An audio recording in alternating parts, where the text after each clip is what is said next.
My name is Ibrahim. My birth name is Reese Byfield. So before I converted to Islam, so my mum is a English lady.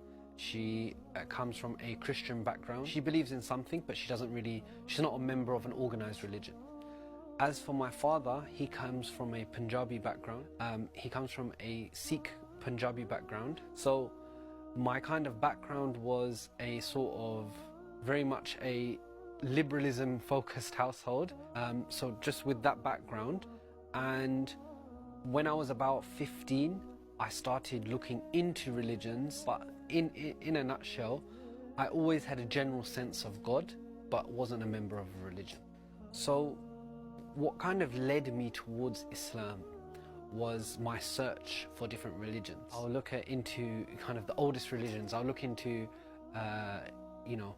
the Egyptian belief system. I looked into Hinduism. I looked into Judaism.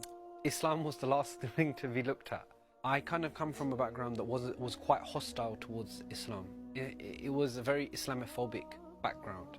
And it was only until I had a Muslim friend who, they didn't give me da'wah. They had zero interest in giving me da'wah, in the sense of they didn't think I'd be receptive to it because of that background. But they just said to me once, why don't you read the Quran? And I was like, why not? I looked into everything at this point and thought, why not? I'll give this a go. And I remember reading the Quran. I read Surah Fatiha. This is the same as any other kind of holy book. There's a guy, God, and he's asserting his authority over everyone. What's the difference between this and the other religions? However, when I started reading the Quran and I read it every day, I started really building an attachment with it. Its simplicity, its style, the way it got to the point, and its message was clear. Morals of the story and the message and the laws that were being discussed were so clear and were just pure common sense. Commonsensical nature of what Allah, God Most High, was telling us to do. The fact that it just made pure sense. And that's what really drew me in. So in essence, it was the Quran. After I'd read the Quran, I essentially believed in Islam. And I called my friend and said, I need to become Muslim now. I don't want to die and not be Muslim. And he's like, just call me tomorrow. I'm like, no, now. Cool, have a shower. We're going to my uncle's house, and then his uncle was there, my friend was there, and his two aunties were there. So I done my shahada with his aunties, my friend, his uncle, and some people from Somalia on Skype. I took my shahada just after my 17th birthday, which was in October, which basically gives me a full year before Ramadan comes. So when Ramadan came along, it was quite difficult. I didn't know about fasting and prayer. I'd had, a year to kind of learn these things. But it was difficult because my parents didn't know I was Muslim. So I kept it a secret from them. And it stayed a secret for roughly 2 years. I didn't have a job. I couldn't buy any food for myself because I didn't really have any money. There was just no halal food in the house. They'd be cooking food, haram food for me, and I couldn't eat it.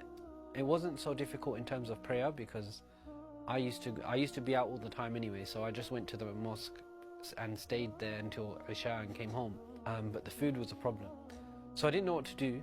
I didn't have anything to eat. When I went to the masjid for Maghrib and ate some dates and crisps or whatever was there, it's actually quite embarrassing how someone found out, right? So what happened was, there was a person who was like, why are you always going to do wudu so much? Why don't you just go to the toilet and thing? Because I was praying Taraweeh and going to do wudu every other second unit, right?